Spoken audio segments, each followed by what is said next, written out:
The rain fell like a punishment from the sky, heavy and relentless, soaking through Anna Mitchell's thin cardigan in seconds. She stood on the front steps of what had been her home for 3 years, clutching a crumpled piece of paper in her trembling hands. The marriage certificate, the document that had once represented hope, love, and a future she had desperately wanted to believe in. Now it was nothing more than a lie printed on expensive paper. Behind her, the door slammed shut with a finality that echoed through her bones. She heard the lock click into place, and something inside her shattered completely. 3 years. 3 years of trying to be the perfect wife, of cooking meals that went uneaten, of sleeping alone in a bed meant for 2, of making excuses for a husband who was never there. 3 years of loving a man who, she now realized, had never truly let her see who he was. Anna looked down at the certificate, watching the rain blur the ink, smearing their names. Together in a cruel mockery of the union they had supposedly formed. Daniel Mitchell. The name meant nothing to her anymore. She had married a stranger, a ghost who came and went at odd hours, who took mysterious phone calls in locked rooms, who kissed her forehead with lips that felt increasingly cold. Her fingers tightened on the paper. The anger rose in her chest like a wave, hot and consuming, temporarily overpowering the shock and the hurt. With a cry that was swallowed by the thunder, she tore the certificate in half. Then again, and again. The pieces fluttered from her hands like wounded birds, carried away by the wind and the rain, disappearing into the darkness of the Chicago night. She had caught him, not with another woman, as she had sometimes feared during those long, lonely nights. No, what she had discovered was far more disturbing. Files on his computer left carelessly open while he took a call in another room. Names she did not recognize, amounts of money that made her head spin. References to things that sounded like they belonged in a crime novel, not in her husband's home office. When she had confronted him, his face had changed. The man she thought she knew, the quiet businessman with the gentle smile, had vanished. In his place stood someone harder, colder, with eyes that held secrets darker than any shadow. He had told her to forget what she had seen. She had refused. She had demanded answers, explanations, the truth that he had been hiding from her, for their entire marriage, and so he had told her to leave, just like that. 3 years erased in a single sentence. Pack your things and go. His voice had been calm, almost clinical, as if he were discussing a business transaction rather than ending a marriage. She had stood there, frozen, unable to process what was happening. This could not be real. This could not be her life unraveling before her eyes. But it was real. And now she was standing in the rain, with nothing but the clothes on her, back and a heart that felt like it had been ripped from her chest. Anna began to walk. She did not know where she was going. She had no family in Chicago, no close friends she could call at this hour. Her parents were gone, victims of a car accident 5 years ago. Her sister lived in Seattle, and they had grown apart over the years. She was alone, completely and utterly alone, in a city that suddenly felt as foreign as another planet. The streets were empty at this hour, the rain keeping everyone indoors. Streetlights cast pools of orange light on the wet pavement, and Anna walked through them like a ghost, barely aware of her surroundings. Her mind kept replaying the images she had seen on that computer screen. The conversations she had overheard when Daniel thought she was asleep. The late-night visitors who spoke in hushed voices and left before dawn.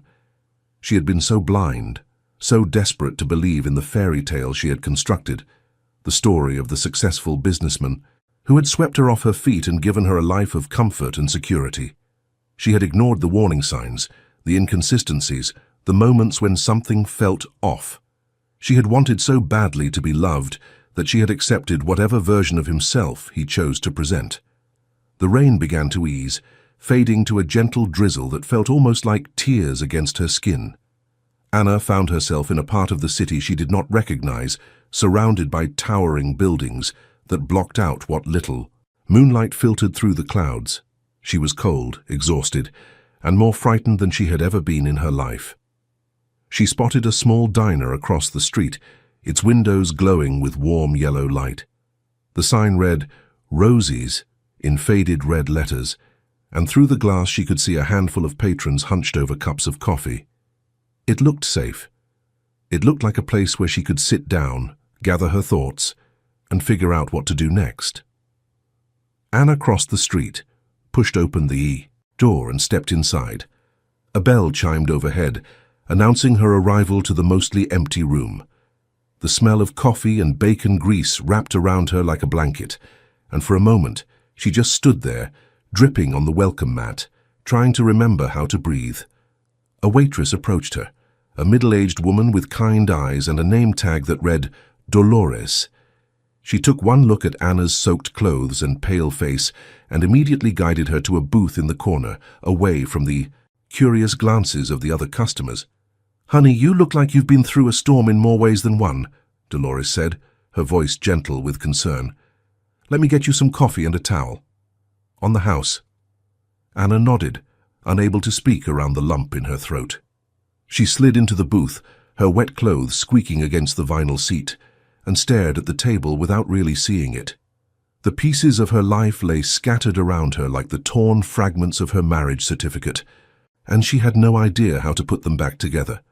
The coffee arrived steaming and strong, and Anna wrapped her hands around the mug, desperate for any warmth she could find. She took a sip, felt the heat spread through her chest, and finally allowed herself to think about what she had discovered.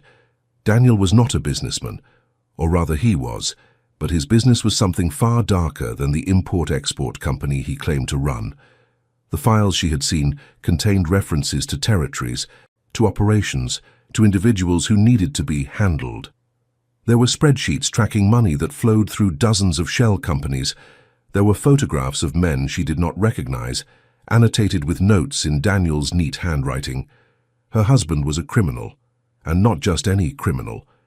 From what she had pieced together in those few horrifying minutes before he caught her, Daniel Mitchell was someone powerful, someone dangerous, someone who operated in a world she had only ever seen in movies and television shows, a world of shadows and secrets and violence.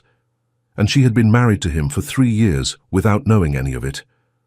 Anna felt sick. She pushed the coffee away and pressed her hands against her eyes, trying to stop the tears that threatened to fall. How could she have been so foolish? How could she have shared a bed with a man whose true nature was so completely hidden from her? What else did she not know? What other lies had her entire marriage been built upon? The bell over the door chimed again, and Anna looked up instinctively. A man entered the diner, tall and broad-shouldered, with dark hair that was slightly damp from the rain. He wore an expensive coat over what looked like a tailored suit, and he moved with the easy confidence of someone accustomed to being in control. His eyes swept the room in a quick, assessing glance before landing on Anna. She felt a jolt of recognition, though she was certain she had never seen him before. There was something familiar about him, something that tugged at the edges of her memory. But before she could place it, he turned away and took a seat at the counter, ordering coffee in a low, quiet voice. Anna forced herself to look away. She had bigger problems than a stranger in a diner. She needed to figure out where she was going to sleep tonight. She needed to decide whether to go to the police with what she knew. She needed to understand why her husband, who had professed to love her, had thrown her out into the storm like she meant nothing. But as she sat there, shivering in her wet clothes, she could not shake the feeling that her life was about to change in ways she could not even begin to imagine. The rain had washed away everything she thought she knew, and in its place was a vast, terrifying unknown. She did not know it yet, but the man at the counter was watching her. Not obviously, not in a way that would draw attention, but with a careful, measured interest that spoke of more than casual curiosity. He knew exactly who she was. He knew why she was here, alone and frightened, in a diner on the wrong side of Chicago, and he knew things about her husband that would shake the very foundations of her world. Anna Mitchell had torn up her marriage certificate and walked away from her old life. But the story was only beginning, because the man she had married, the man she thought she was escaping, was not who she believed him to be. And the truth, when it finally came to light, would be more shocking than anything she could have imagined. The rain continued to fall outside, washing the streets clean and carrying away the last remnants of the life she had known. And somewhere in the darkness, forces were already in motion, pulling her toward a destiny she never could have predicted. Check if you are already subscribed to this channel. If you enjoy stories that reveal the hidden depths of human relationships and the secrets that can lurk beneath the surface of everyday life, this is where you belong. Subscribe now so you never miss a chapter. Morning came grey and reluctant, the sun hidden behind a thick layer of clouds that seemed to press down on the city like a weight. Anna had spent the night in a cheap motel on the outskirts of downtown, paying with the emergency cash she always kept in her wallet. The room was small and dated, with wallpaper that peeled at the corners and a mattress that sagged in the middle, but it was dry and warm and far from the house that was no longer her home. She sat on the edge of the bed, staring at her phone. She had turned it off the night before, afraid that Daniel might try to track her through it, and she was not ready to turn it back on. She did not want to see if he had called, if he had texted, if he had made any attempt to reach her at all. Part of her desperately hoped he had. Another part, the part that was slowly coming to terms with the reality of her situation, hoped he had not. The pieces of the puzzle kept rearranging themselves in her mind, forming patterns she did not want to see.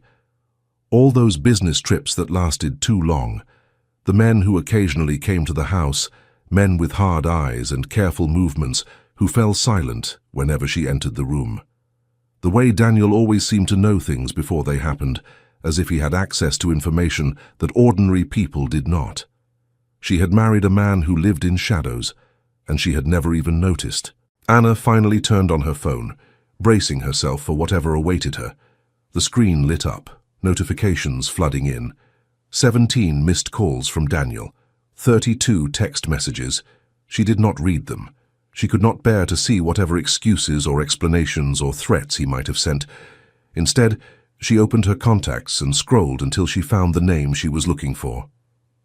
Rebecca Torres, the only real friend she had made during her years in Chicago.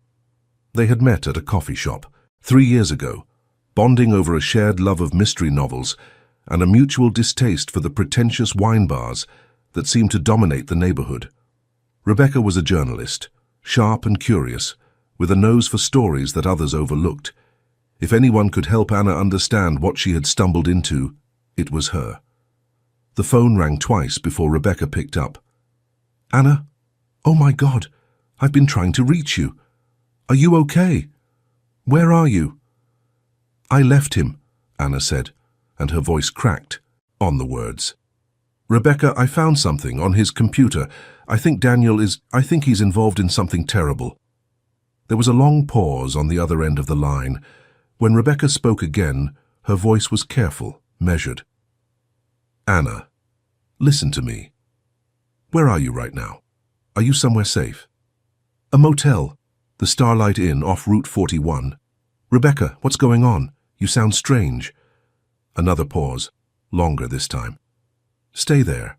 Don't go anywhere. Don't talk to anyone. I'm coming to get you. There's something I need to tell you, and it has to be in person." The line went dead before Anna could respond. She stared at the phone, her heart beating faster. Rebecca knew something. The tone in her voice, the urgency in her words, spoke of knowledge that went beyond casual concern. What had her friend been hiding from her? The next 2 hours passed in agonizing slowness. Anna paced the small room, unable to sit still, unable to focus on anything except the growing dread in her stomach. She kept glancing out the window, half expecting to see Daniel's car pull into the parking lot, half expecting something worse that she could not even name. When the knock finally came, she nearly jumped out of her skin. She approached the door cautiously, peering through the peephole. Rebecca stood outside, alone, her dark hair pulled back in a messy ponytail and her eyes hidden behind oversized sunglasses, despite the overcast sky. Anna opened the door and pulled her friend inside, closing it quickly behind her. "Tell me everything," Anna said. "What do you know about Daniel?" Rebecca removed her sunglasses and met Anna's eyes. "I need you to understand something first. I've been investigating your husband for almost 2 years. I should have told you, but I was afraid. Afraid of what he might do if he found out, afraid of putting you in danger. But now that you've left him, now that you know something is wrong, I can't keep this from you anymore." Anna felt the room tilt, slightly. 2 years. You've known for 2 years and you never said anything. I knew he was dangerous. I knew he was connected to things that most people only read about in headlines. But I didn't have proof, Anna. Not the kind of proof that would stick. And I thought as long as you were with him, as long as you were his wife, you were protected.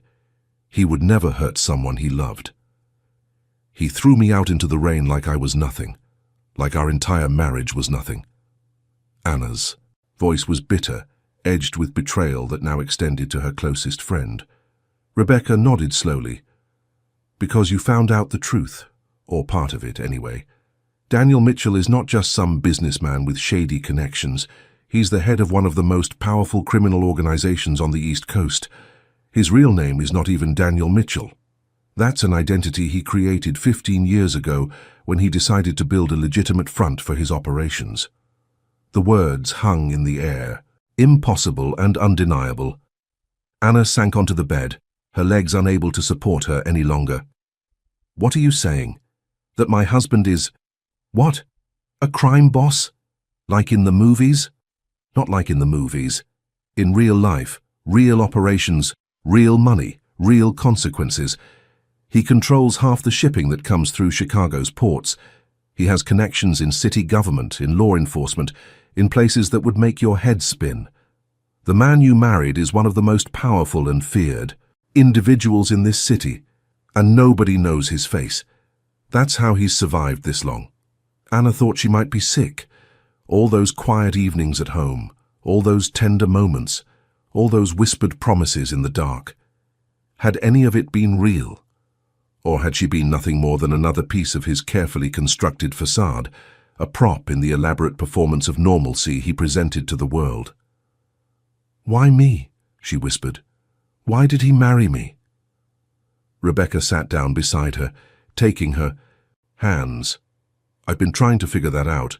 From everything I've uncovered, Daniel doesn't do anything without a reason. Every move he makes is calculated, strategic. But when it comes to you, I think you might be the one thing in his life that wasn't part of a plan. I think he actually fell in love with you. Then why did he throw me away? Because you saw behind the curtain, because you became a liability instead of an asset. Men like Daniel, they operate on cold logic. The moment you knew his secret, you became a threat. The fact that he let you walk away alive tells me there's something else going on, some part of this puzzle we're not seeing yet." Anna pulled her hands free and stood up, moving to the window. The parking lot below was nearly empty, just a few cars scattered across the faded asphalt. Normal cars, belonging to normal people with normal lives. She had never felt further from that world. "What am I supposed to do now? Go to the police? Would they even believe? Me?" Rebecca joined her at the window. "The police are complicated. Daniel has people everywhere. I don't know who we can trust and who might be on his payroll, but I have contacts, people who've been trying to bring him down for years. If you're willing to help, if you're willing to tell them what you know, we might finally be able to—" She stopped mid-sentence, her body going rigid. Anna followed her gaze and felt her blood turn to ice. A black SUV had pulled into the parking lot, sleek and expensive, completely out of place in this rundown neighborhood. The windows were tinted so dark that it was impossible to see inside, but Anna knew with absolute certainty who it belonged to. "We need to go," Rebecca said, grabbing Anna's arm. "Now, right now." They did not make it to the door. It swung open before they could reach it, revealing 2 men in dark suits with faces that showed no emotion whatsoever. Behind them, framed in the doorway like a figure from a nightmare, stood someone Anna had never seen before. He was older than Daniel, perhaps in his 60s, with silver hair swept back from a face that looked like it had been carved from stone. His eyes were pale blue, almost colorless, and when they settled on Anna, she felt as if she were being examined by something ancient and predatory.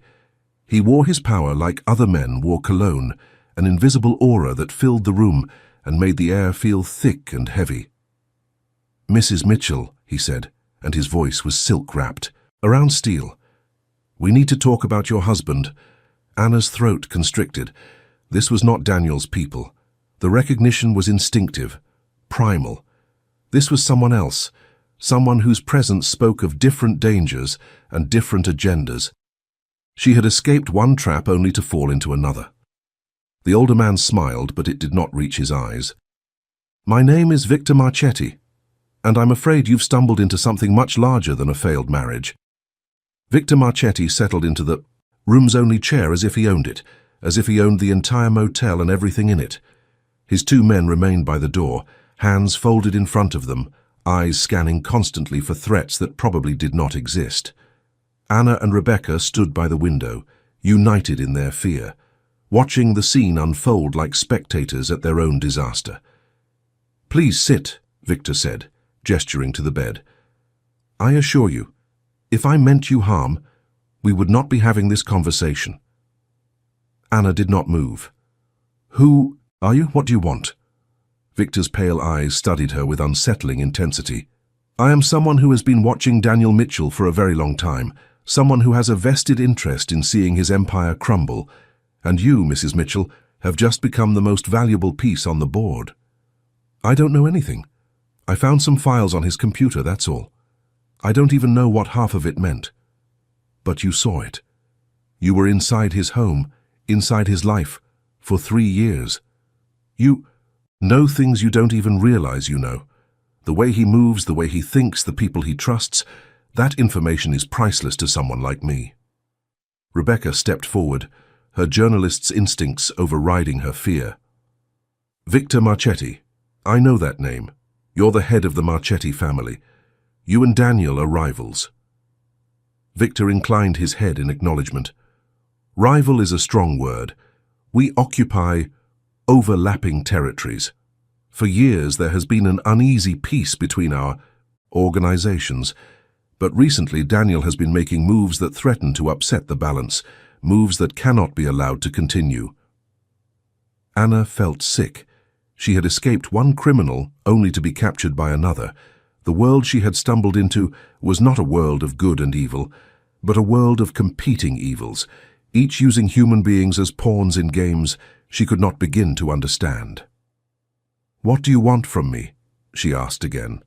Victor leaned forward, his expression almost paternal in its false warmth. I want to help you, Mrs. Mitchell. Daniel will not let you go easily. You've seen too much, know too much. Right now he's probably trying to decide whether it's safer to bring you back into the fold or eliminate you entirely. I can offer you protection. I can offer you a new life, far from Chicago, far from anything that might remind you of the man you married. In exchange for what? Information. Everything you remember about Daniel's operations, his contacts, his plans. You help. Me and I make sure you disappear so completely that even Daniel Mitchell won't be able to find you. It was a devil's bargain, and Anna knew it. Trading one form of captivity for another, selling whatever scraps of knowledge she possessed to a man who was cut from the same cloth as her husband. But what choice did she have? She was alone, frightened, and completely out of her depth. Maybe this was the only way to survive. Before she could respond, her phone buzzed. She glanced at the screen and felt her heart stop. A text message from an unknown number, just 4 words. Don't trust him, run. Victor saw her expression change and held out his hand. The phone, please. Anna's mind raced. Someone was trying to warn her. Someone who knew where she was, who knew about Victor, who wanted her to escape. But who? And how? The phone, Mrs. Mitchell. Now. She handed it over, watching as Victor read the message. His expression flickered, just for a moment, before the mask of calm settled back into place. It seems we have an interested third party. How fascinating. He pocketed the phone and stood up. I had hoped we could do this the civilized way, but clearly time is running out. You'll come with us now, Mrs. Mitchell, for your own protection, of course. No. The word came out stronger than Anna expected. I'm not going anywhere with you. Victor's smile never wavered. I'm afraid that's not an option. The next few seconds happened in a blur. The door burst open, not from the Outside, but from the adjacent room, men poured through, moving with military precision, and before Anna could process what was happening, Victor's guards were on the floor, and Victor himself was being restrained by hands that showed no hesitation. Through the chaos, Anna caught a glimpse of the man leading the assault. Tall, dark-haired, familiar. The stranger from the diner the night before.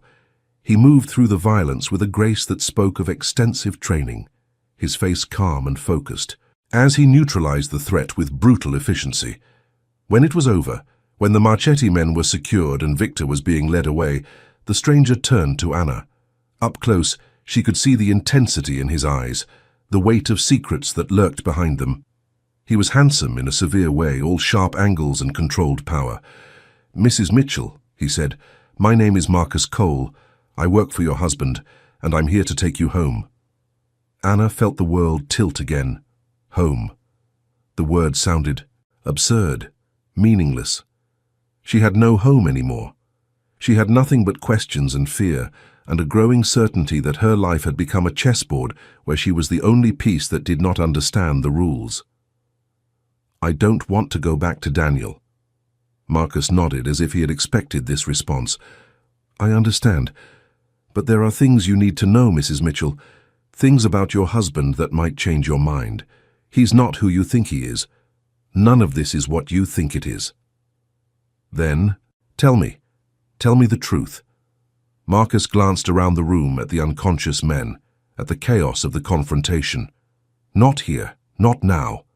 But I promise you, if you come with me, you'll get the answers you're looking for, every single one of them."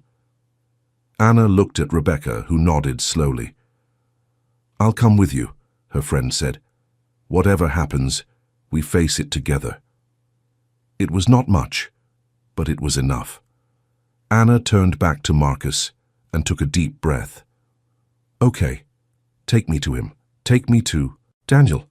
But if he lies to me again, if any of this is another manipulation, I swear I will find a way to burn his entire world to the ground." Marcus's lips curved in what might have been respect. "Understood, Mrs. Mitchell. Shall we?" They left the motel together, stepping out into a morning that had finally begun to clear. The clouds were breaking apart, letting through shafts of pale sunlight that felt like a promise, or perhaps a warning. Anna did not know what awaited her. She did not know if she was walking toward salvation or destruction, but she knew with a certainty that settled into her bones that her life would never be the same again. The woman who had stood in the rain, tearing up her marriage certificate, was gone. In her place was someone new, someone stronger, someone who had stared into the darkness and refused to look away. The story was far from over. In fact, it was only just beginning. If this moment, this turning point in Anna's journey, has touched something in your heart, pause right now and leave a comment with the words, "I believe in second chances." It will mean more than you know to see those words, to know that we share this moment together. The house that Marcus drove them to was not the home Anna had shared with Daniel. It was a different property entirely, a sprawling estate on the outskirts of the city that she had never even known existed. High walls surrounded the grounds, topped with security cameras that tracked their approach like mechanical eyes. Armed guards stood at the gate, stepping aside only after Marcus showed his credentials through the car window. Anna watched it all unfold with a strange sense of detachment. This was her husband's world, the world he had hidden from her for 3 years. How many other properties did he own? How many other lives did he lead, each one completely separate from the man who had held her at night and called her his wife? The car pulled up to the main house, a structure of stone and glass that seemed to have grown organically from the surrounding landscape. It was beautiful in a cold, imposing way, all clean lines and sharp angles, utterly unlike the warm, traditional home where their marriage had taken place. This was a fortress masquerading as a mansion, a place designed for protection rather than comfort. Marcus led them inside, through a foyer that echoed with their footsteps, past rooms filled with art and antiques that looked like they belonged in a museum. Rebecca stayed close to Anna's side, her hand occasionally brushing against Anna's in silent support. They were both strangers here, both navigating territory that felt alien and dangerous. Finally, they reached a set of double doors at the end of a long hallway. Marcus paused, turning to face Anna. "He's inside. He's been waiting for you since last night. Whatever you're feeling right now, whatever anger or fear or confusion, I ask only that you give him a chance to explain." "Why should I?" "Because the man in that room is not the man you think you married. He's someone else entirely, and when you understand the truth, I believe you'll see everything differently." Anna wanted to argue, wanted to demand more answers before facing her husband again. But something in Marcus's eyes stopped her. There was no deception there, no manipulation, just a quiet conviction that what he said was true. She pushed open the doors and stepped inside. Daniel stood by the window, his back to her, silhouetted, against the morning light. He turned when he heard her enter, and for a moment they just looked at each other across the expanse of the room. He looked tired, Anna realized, tired and worried, and unless she was imagining it, afraid. "Anna." Her name fell from his lips like a prayer. "I'm sorry. For everything." "Sorry?"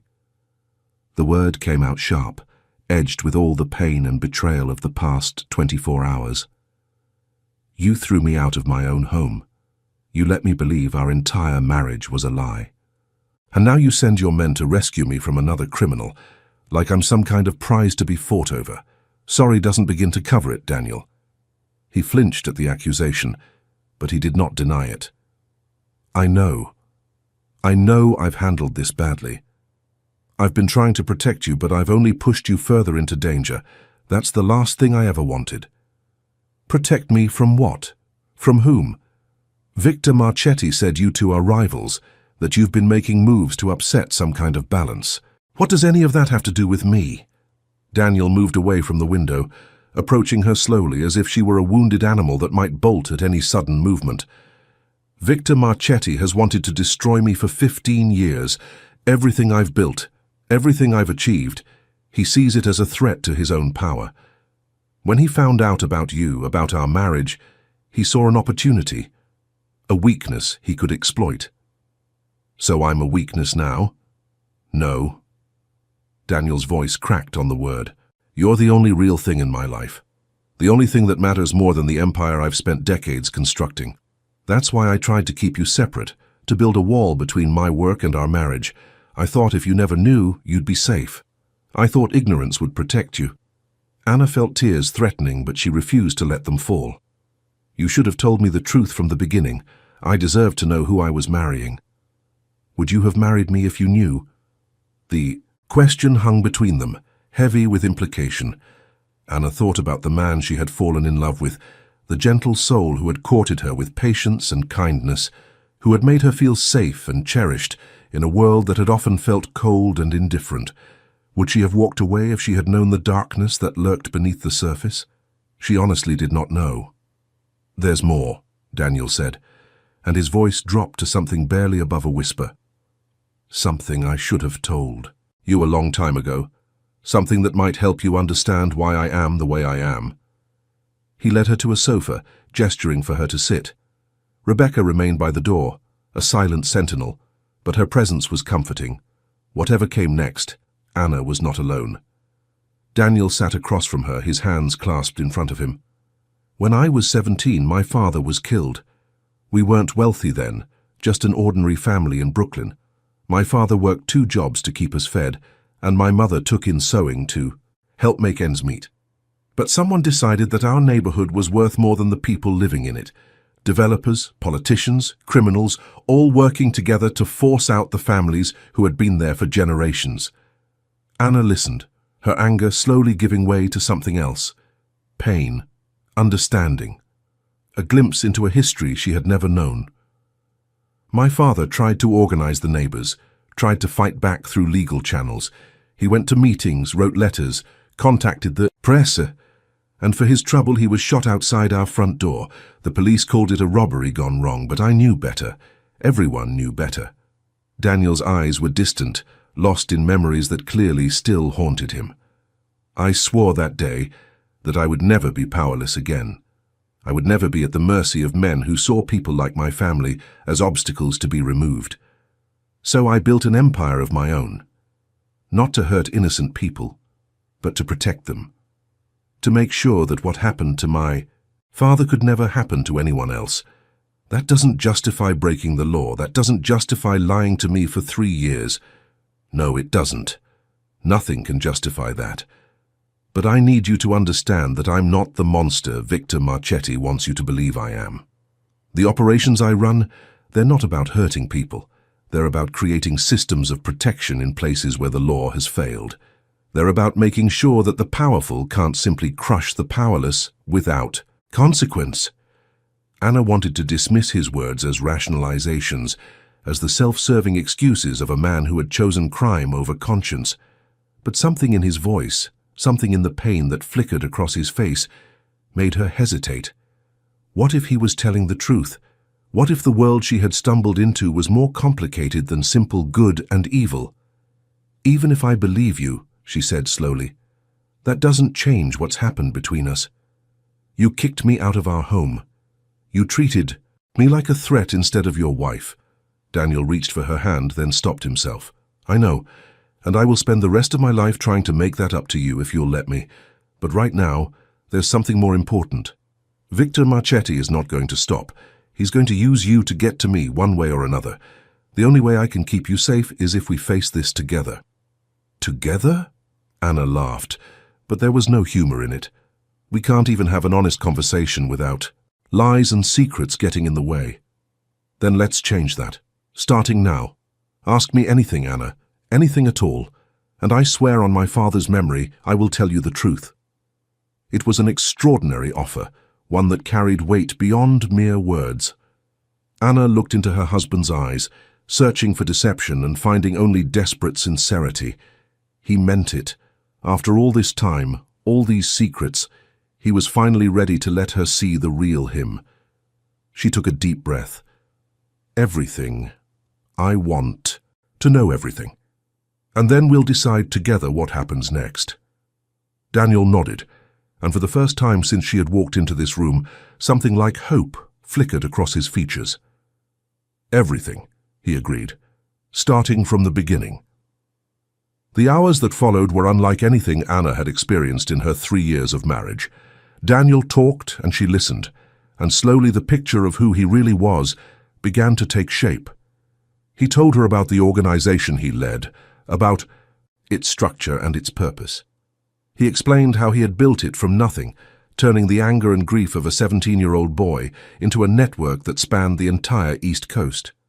He told her about the people he protected, the communities that had been abandoned by law enforcement and left to fend for themselves. He described the shelters he funded, the businesses he supported, the families he had helped escape situations that no one else would touch. He was not a saint, he made that clear. He had done things that haunted him, things that could never be undone. But he had also done good, real and tangible good, in places where goodness had long since been forgotten. Anna absorbed it all, trying to reconcile this complex, contradictory man with the simple husband she thought she had married. It was not easy. Every new piece of information raised more questions, more doubts, more fears. But it also brought a strange kind of clarity. The man she loved was not a figment of her imagination. He was real, buried beneath layers of protection and necessity, waiting to be found. When Daniel finished talking, when the truth had finally been laid bare between them, Anna sat in silence for a long moment. Rebecca had left to give them privacy, and the room felt both vast and intimate, a space where secrets could be spoken without fear of judgment. "I don't know if I can forgive you," Anna said at last. "I don't know if I can ever trust you completely. Not after everything. That's happened." Daniel nodded, accepting her words without argument. "I understand. I don't expect forgiveness. I just wanted you to know the truth, whatever you decide to do with it. But," Anna continued, "I also don't know if I can walk away. Not now. Not when I finally see you clearly. We built something together, Daniel, even if it was built on a foundation of lies. Maybe it's possible to rebuild it on something stronger." Hope and caution warred in Daniel's expression. "What are you saying?" "I'm saying I need time. Time to process, time to decide, time to figure out who I am in this new reality. But I'm also saying that I'm not ready to give up on us. Not yet." It was not the declaration of love that Daniel had perhaps hoped for, but it was enough. It was a starting point, a crack in the wall that might eventually become a door. He reached for her hand, and this time she let him take it, feeling the warmth of his skin against hers. "Whatever you need," he said. "Whatever. Time, whatever space. I will wait. I have been waiting my whole life for someone like you, Anna. I can wait a little longer." The moment was interrupted by a sharp knock at the door. Marcus entered, his expression tense. "Sir, we have a situation. Victor Marchetti has escaped custody. He's gone to ground, and our sources say he's planning something big, something that involves both of you." Daniel was on his feet instantly, the tender husband vanishing into the hardened leader. "What do we know?" "Not much yet, but there's chatter about a meeting tonight, a gathering of people who want to see you fall. Marchetti is calling in every favor he has, trying to build a coalition against us." Anna stood as well, her mind racing. "What does this mean? What happens now?" Daniel turned to her, and she saw the conflict in his eyes. He wanted to protect her, to shelter her from the storm that was coming, but he also recognized that she had earned the right to face it alongside him. "It means we fight," he said, "and this time we fight together." The next few hours were a whirlwind of activity. The estate transformed into a command center, with maps spread across tables and phones ringing constantly. Anna found herself drawn into the preparations, her background as a nurse suddenly useful in ways she had never anticipated. She helped organize medical supplies, worked with the staff to prepare contingency plans, and generally made herself useful wherever she could. It felt strange, being part of this world that had existed alongside her ordinary life without her knowledge. But it also felt right, in a way she could not fully explain. She was no longer a passive observer, no longer a victim of circumstances beyond her control. She was an active participant in her own story, and there was a power in that realization. As night fell, the tension in the estate reached a breaking point. Reports came in that Marchetti's forces were moving, gathering at a location downtown. Daniel, prepared to lead a team to intercept them, to prevent whatever strike they were planning before it could be launched. Anna found him in the foyer, dressed in dark clothes that made him look like a stranger. But when he looked at her, his eyes held all the love and vulnerability that she had come to know in their years together. He was still her husband, beneath everything. He was still the man she had married. "I need you to stay here," he said. "Marcus will protect you. If anything goes wrong, I want to be there with you. Anna, please, this is not something you should witness. These people, they're dangerous in ways you can't imagine." She stepped closer, placing her hand on his chest. "I know. I've spent the last 24 hours learning exactly how dangerous this world is, but I'm not going to hide in a safe room while you risk your life. We said we would face this together. I meant it." Daniel looked like he wanted to argue, but something in her expression stopped him. He sighed, reaching up to cup her face in his hands. "You are the most stubborn, infuriating, remarkable woman I have ever known. And you love me for it. More than you will ever know." He kissed her then, soft and desperate, a promise wrapped in a farewell. When they pulled apart, there were tears in both their eyes, but neither of them acknowledged them. "Stay close to me," Daniel said. "No matter what happens, stay close. Always." They left the estate together, heading into the darkness that awaited them. And somewhere in that darkness, Victor Marchetti was waiting, planning, preparing to bring their world crashing down around them. The warehouse district on the south side of Chicago lay silent under the night sky, its buildings standing like tombstones in a cemetery of abandoned industry. Once these structures had hummed with activity, workers loading and unloading cargo from ships that traveled the world. Now they stood empty, victims of economic forces that had rendered them obsolete. It was here, in this graveyard of broken dreams, that Victor Marchetti had chosen to make his stand. Anna sat beside Daniel in the back of an armored vehicle, surrounded by men who moved with the easy competence of soldiers. She had insisted on coming, and Daniel had reluctantly agreed, knowing that trying to stop her would only waste precious time. But he had positioned her at the rear of the operation, far from the front lines, with explicit orders to stay in the vehicle unless absolutely necessary. She had agreed to these conditions, understanding that her presence was already a compromise on his part. She was not trained for combat, not prepared for the violence that might be required. But she was here, and that was what mattered. The vehicle stopped a block away from the target warehouse. Through the tinted windows, Anna could see figures moving in the shadows, silhouettes against the faint light that spilled from inside the building. Marchetti's men preparing for a confrontation that they did not yet know was coming. Daniel turned to her, his face illuminated by the soft glow of the dashboard lights. "I need you to promise me something. If anything goes wrong, if this turns into something we can't control, you get out. You take this vehicle and you drive until you can't drive anymore. Do you understand?" "I understand." Anna took his hand, holding it tightly. "But I'm not leaving you."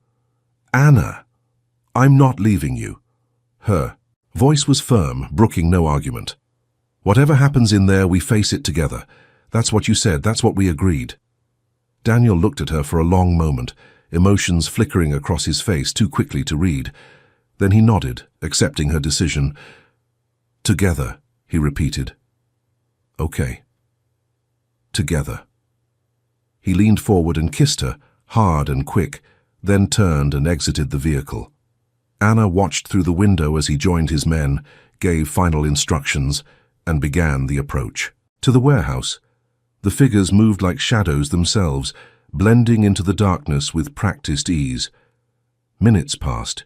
Each second felt like an hour.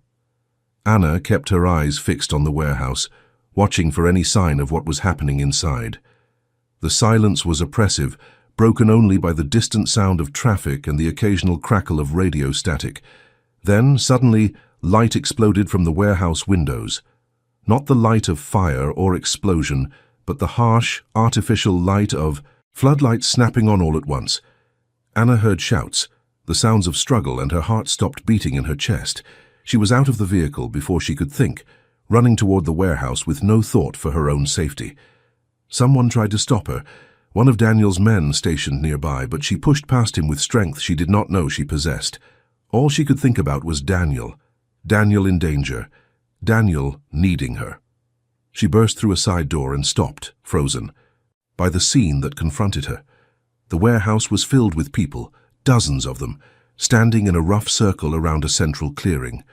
In that clearing stood Daniel and Victor Marchetti, facing each other like gladiators in an arena. Both men were bloodied, their clothes torn and disheveled, but both were still standing. Around them, the battle had apparently ended. Marchetti's men were on their knees, disarmed and defeated, watched over by Daniel's forces. It was over, or nearly over. Whatever violence had occurred, Daniel's side had won. But Victor Marchetti was not done. He stood with his hands raised, a mocking smile on his battered face. "You think this changes anything? You think defeating me tonight ends this war? There will be others, Daniel. There will always be others. As long as you have something to lose, you'll never be safe." His eyes found Anna across the room, and his smile widened. "Especially now that everyone knows your weakness." Daniel stepped forward, his voice low and dangerous. "She is not a weakness, she is my strength, and anyone who threatens her will answer to me personally." Brave words, but words don't stop men like me. Power does, and power can always be taken away. "Then take it." Daniel spread his arms, inviting attack. "Right here, right now, just you and me, no armies, no allies, just two men settling a score. That's what you want, isn't it? That's what this has always been about." Marchetti's smile faltered. For all his bravado, he was an old man facing a younger, stronger opponent. The advantage he had sought through numbers and surprise had evaporated, leaving him exposed and vulnerable. "I didn't think so." Daniel turned his back on his rival, a gesture of contempt that spoke louder than words. "Take him away, this is over." But Anna saw what Daniel did not. She saw Marchetti's hand move toward his pocket, saw the flash of metal as he drew a small weapon he had somehow concealed. Without thinking, she screamed a warning, her voice cutting through the silence of the warehouse. "Daniel!" He spun, reacting with instincts honed by years of living in danger. But he was not fast enough. The shot rang out, echoing off the metal walls, and Anna felt something tear through her body like fire. She looked down, confused, and saw blood spreading across her shirt. The world tilted, sounds becoming distant and muffled. She was falling, she realized, falling toward the cold concrete floor of the warehouse. Hands caught her before she landed. Daniel's hands, strong and trembling, cradling her against his chest. She could hear him speaking, shouting orders, calling her name. But the words seemed to come from very far away. "Anna. Anna, stay with me. Look at me. Don't close your eyes." She tried to obey, tried to focus on his face above her. He looked terrified, more frightened than she had ever seen him. The powerful crime lord, the man who controlled an empire, was crying, tears streaming down his face, as he pressed his hands against her wound. "I'm sorry," she whispered. "I should have stayed in the car." "Don't talk. Save your strength. Help is coming. Just hold on." She wanted to tell him that she loved him, that she forgave him, that the past day had shown her who he really was and she had finally accepted it. But the darkness was closing in, pulling her under, and she could not find the words. The last thing she saw before the world went black was Daniel's face, twisted with grief and determination. The last thing she heard was his voice, promising that everything would be okay, promising that he would never let her go. And somewhere in the distance, the sound of sirens, growing closer, bringing help that might arrive too late. Light, white and pure, surrounding her, filling her. For a moment Anna thought she had died, that this was whatever came next. But then the light resolved into a ceiling, institutional white, marked with the distinctive tiles of a hospital room. She blinked, her eyes adjusting to the brightness. Her body felt heavy, weighted down by something she could not identify. When she tried to move, pain flared in her side, sharp and immediate, and she gasped. "Don't try to move." The voice was Daniel's, rough with exhaustion and relief. He sat beside her bed, holding her hand, looking like he had not slept in days. "You're safe. You're in the hospital. Everything is okay." "What happened?" Her voice came out as a croak, her throat dry and scratchy. "You saved my life." Daniel's eyes glistened with unshed tears. "That man Marchetti, he would have shot me. You warned me just in time, but you stepped into the path of the shot. You took it meant for me." Memory flooded back. The warehouse, the confrontation, the flash of the hidden weapon and the burning impact that had sent her falling to the floor. She had thrown herself forward without thinking, her body moving before her mind could catch up. "I thought I was going to lose you." Daniel's voice cracked on the words. "I thought I had finally lost the only thing that ever mattered to me. You can't get rid of me that easily." She tried to smile, but it came out as more of a grimace. "How long have I been here?" 3 days. The surgery was complicated, but the doctors say you're going to make a full recovery. It will take time, but you're strong, Anna. Stronger than anyone I've ever known." 3 days. She had been unconscious for 3 days while her body fought to heal. And Daniel had been here, she knew instinctively. He had not left her side. "Marchetti?" she asked. Daniel's expression hardened. "In custody, charged with attempted murder, among other things. He won't hurt anyone again." There was more to the story she could tell. Things that had happened while she was unconscious, consequences that had unfolded from that night in the warehouse. But she was too tired to ask, and somehow she knew that whatever had occurred, Daniel had handled it. He had protected her, protected their future, just as he had promised. "I need to tell you something," she said, gathering her strength. "Before everything happened, before I got shot, I was going to tell you something important. You don't have to—" "I forgive you." The words came out simple and direct, carrying the weight of everything she had learned in the past few days. I understand why you did what you did. I don't agree with all of it, and I'm still hurt by the lies. But I understand, and I choose to, and move forward, with you, if you still want that. Daniel brought her hand to his lips, pressing a kiss against her knuckles. I want that more than anything. I will spend the rest of my life proving that you made the right choice. You better. She smiled, and this time it was genuine, because I'm not going anywhere. They stayed like that for a while, hand in hand, letting the silence speak for them. Outside the window, the sun was setting, painting the sky in shades of orange and gold. A new day was ending, and a new chapter of their lives was beginning. The road ahead would not be easy. There would be challenges to face, obstacles to overcome, a world of complexity and danger that would always be part of their lives. But they would face it together, as partners, as equals.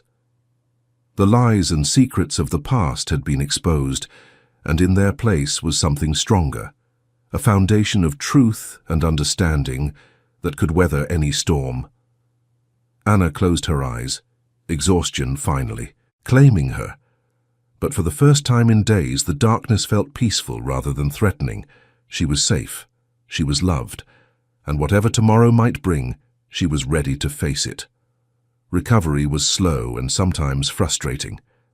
Anna spent 2 more weeks in the hospital, gradually regaining her strength under the watchful eyes of doctors who treated her like fragile glass. Daniel rarely left her side, working remotely when necessary and delegating everything else to Marcus and the rest of his organization. Their relationship changed during those weeks. The dynamic shifted from the unequal footing of secret keeper and unknowing spouse to something more balanced, more honest. Daniel answered her questions with candor, no longer hiding behind the protective barriers he had constructed. Anna listened, challenged, disagreed, and eventually accepted the complex reality of the man she had married. It was not perfect. There were difficult conversations, moments of anger and doubt, times when Anna wondered if she was foolish to stay. But there were also moments of profound connection, of laughter and tenderness that reminded her why she had fallen in love with Daniel in the first place. By the time she was released from the hospital, something fundamental had shifted between them. They were no longer 2 people trapped in a marriage built on deception. They were partners, choosing each day to build something new together. Daniel took her to a new home, a house far from the city. That felt nothing like either of their previous residences. It was warm and welcoming, with large windows that let in natural light and a garden that exploded with color. A place for fresh starts, he explained, a place where they could build the life they should have had from the beginning. Rebecca came to visit, full of questions and journalistic curiosity. She had written a series of articles about Victor Marchetti's arrest and the corruption his organization had enabled, carefully omitting any details that might connect Daniel to the story. It was a delicate balance, protecting her friend while pursuing the truth, and Anna admired her ability to walk that line. You know I'll always want answers, Rebecca said during one of her visits. I'll never stop digging into these things. I know, Anna replied, and I hope you find them. Just maybe not the answers that involve my husband. That's fair, Rebecca smiled. For now, at least. Life settled into a new rhythm. Anna went back to nursing, working at a clinic Daniel funded in one of the city's underserved neighborhoods. It was work that mattered, work that connected her to the communities her husband had sworn to protect. She saw firsthand the good that his organization could do, the lives it touched, the hope it provided in places where hope was scarce. She also saw the costs, the guards who stood watch outside their home, the precautions that had to be taken every time they went somewhere public, the knowledge that danger could never be entirely eliminated, only managed. But she had made her choice with open eyes, and she did not regret it. 6 months after the night in the warehouse, Daniel took her to the place where they had first met. A coffee shop downtown, unremarkable except for the memories it held. They sat at the same table where they had shared their first conversation, and Daniel took her hands in his. I have something for you, he said. Something I should have given you a long time ago." He reached into his pocket and withdrew a ring box. But when he opened it, Anna did not see a new piece of jewelry. She saw her wedding ring, the one she had left behind when she fled their home in the rain. "I found this on the bathroom counter that night, after you left. I've been carrying it with me ever since, waiting for the day when I could give it back to you, when I earned the right to give it back." Anna's eyes filled with tears. "Daniel, I know a ring is just a symbol, I know. Our marriage was flawed from the start. But I also know that I love you more than I've ever loved anything in my life. And if you'll let me, I want to start over. Not the marriage we had, but a new one, a real one, built on everything we've learned, everything we've survived." She took the ring from the box, turning it over in her fingers. Such a small thing to carry so much meaning. But meaning was what we gave to things, she realized. And she was ready to give this ring a new meaning. She slipped it onto her finger, watching it catch the light. "Yes," she said softly. "Let's start over." Daniel's face broke into a smile that transformed him, erasing the lines of worry and stress that had marked him for so long. He looked young again, full of hope and possibility, the way he must have looked before the weight of his world had settled on his shoulders. They kissed, gentle and unhurried, sealing a promise that was older than words. Around them, the coffee shop continued its everyday bustle, completely unaware of the private miracle taking place at the corner table. Outside, the sun was shining. The rain that had driven Anna from her home all those months ago seemed like a distant memory, replaced by warmth and light. A new chapter was beginning, written by two people who had chosen each other despite everything that stood between them. Anna Mitchell had torn up her marriage certificate on a rainy night in Chicago, certain that her life was over. But she had been wrong. It was just beginning. And this time she knew exactly who she was married to. She knew his secrets, his sins, his shadows, and she loved him anyway. That was the miracle in the end. Not that perfect people could find happiness, but that imperfect people could choose each other and build something beautiful from the wreckage of their mistakes. Anna and Daniel had built something beautiful, and they would spend the rest of their lives protecting it. The garden was full of light on the afternoon of their renewal ceremony. Friends and family gathered on white chairs beneath a canopy of flowers, watching as Anna and Daniel stood together at the altar they had built in the backyard of their new home. This time, there were no secrets. This time, every person present knew exactly who they were celebrating. The guest list was small and carefully curated, including only those who had earned their trust through years of loyalty and discretion. Rebecca stood as Anna's maid of honor, beaming with happiness for her friend. Marcus served as Daniel's best man, his usually stern face softened by the emotion of the moment. The ceremony was simple and sincere. They wrote their own vows, promises that acknowledged the journey they had taken to reach this moment. Anna spoke of forgiveness and growth, of learning to love someone completely, shadows and all. Daniel spoke of redemption and gratitude, of finding a partner who challenged him to be better than he had ever believed he could be. When they exchanged rings, it was not the first time they had made these promises, but it was the first time they made them with complete honesty, with full knowledge of what they were pledging and why. The party afterward lasted until well past midnight. There was dancing and laughter, and stories shared among friends who had become family. Anna moved through the celebration feeling lighter than she had in years, buoyed by the love that surrounded her. At one point, she found herself standing alone, at the edge of the garden looking up at the stars. So much had changed since that rainy night when she had torn up her marriage certificate and walked away from everything she knew. She had been reborn in the storm, emerging as someone stronger, more resilient, more herself than she had ever been before. Daniel found her there, wrapping his arms around her from behind. "What are you thinking about? How far we've come. How different everything is. How happy I am." He pressed a kiss to her. "Temple, I was thinking the same thing.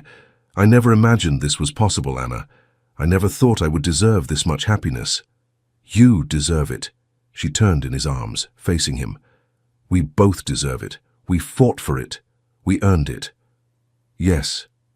He smiled, that rare, genuine smile that was reserved only for her. We did. They stood together in the darkness, two people who had found each other against all odds. The world beyond their garden was still complicated, still dangerous, still full of challenges that would test them. But they would face those challenges together, as they faced everything now. Anna had learned that love was not the absence of difficulty. It was the presence of commitment in the face of difficulty. It was choosing someone again and again, even when the choice was hard. It was building something together, brick by brick, day by day, until what you had created was stronger than anything that tried to tear it down. She and Daniel had built something strong, something real, something that would last. The stars wheeled overhead, indifferent to the small dramas of human existence. But to Anna, standing in her husband's arms on this perfect night, they seemed to be blessing them, wishing them well on the next chapter of their journey together. If you have watched this far, it is because you liked this story. Leave a comment saying, "I have watched this far, so I can get to know you and see who really enjoys the stories here on the channel." And if this story touched your heart, if you felt something real while watching Anna and Daniel find their way back to each other, please take a moment to leave a like and share it with someone who might need a reminder that love can survive anything. Thank you for being here. Thank you for watching. Thank you for believing in stories that show us the best and worst of who we are and remind us that redemption is always possible. Until next time. Anna looked at the stars one more time, then turned back to the party, to the life she had chosen, to the future that waited with open arms. The rain was a distant memory. The sun was rising on a new day, and she was exactly where she was meant to be, home.